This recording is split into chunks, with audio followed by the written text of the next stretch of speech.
इस वक्त की बड़ी खबर के साथ हम हाजिर हैं और इस वक्त बड़ी खबर है प्रधानमंत्री नरेंद्र मोदी की देशवासियों से की गई अपील और उस पर हो रही सियासत। जी हां, प्रधानमंत्री ने अपील की देशवासियों से पेट्रोल डीजल बचाने की, फिजूल खर्ची कम करने की, कोरोना काल की आदतों को अपनाने का एक बार फिर से आह्वान किया, क्योंकि दुनिया के कई बड़े देश आज तेल संकट, महंगाई और आर्थिक दबाव से जूझ रहे हैं।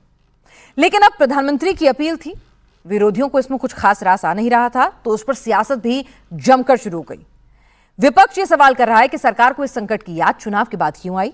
टाइमिंग को लेकर सवाल है, लेकिन सरकार भी विपक्ष के वार पर पलटवार कर रही है। लेकिन इस बीच ये सवाल भी उठ रहा है कि क्या प्रधानमंत्री देश को आने वाले वैश्विक संकट के लिए तैयार कर रहे हैं? क्या आत्मनिर्भरता और बचत ही आने वाले समय का सबसे बड़ा हथियार है? और क्या ऐसे मुश्किल समय में भी राजनीति से पहले राजनीति की बात करना सही है? हमारे साथ खास मेहमान होंगे जिनसे हम बातचीत करेंगे। प्रधानमंत्री ने क्या कुछ अपील की है, किस तरह से अखिलेश से लेकर खरगे, राहुल, तमाम विपक्षी दल के जो नेता हैं वो इस अपील पर अपना एक पॉलिटिकल स्टैंड किस तरह से लेते हुए नजर आ रहे हैं और सरकार को क्यों कटघरे में खड़े कर रहे हैं, टाइमिंग को लेकर क्यों सवाल उठा रहे हैं, वो भी आपको दिखाएंगे। लेकिन सबसे पहले प्रधानमंत्री ने क्या अपील की वो सुनिए।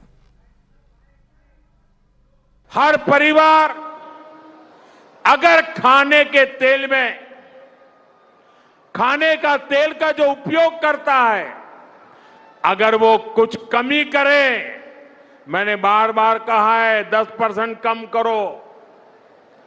अगर हम तेल खाना कम करें ना, तो भी वो देशभक्ति का बहुत बड़ा काम है। आप देश सेवा में योगदान दे सकते हैं और इससे देश सेवा भी होगी और देह सेवा भी होगी। इससे देश के खजाने का स्वास्थ्य भी सुधरेगा और परिवार के हर सदस्य का स्वास्थ्य भी अच्छा रहेगा। सोने की खरीद एक और पहलू है जिसमें विदेशी मुद्रा बहुत अधिक खर्च होती है। एक जमाना था जब संकट आता था, कोई युद्ध होता था, तो लोग देश हित में सोना दान दे देते थे।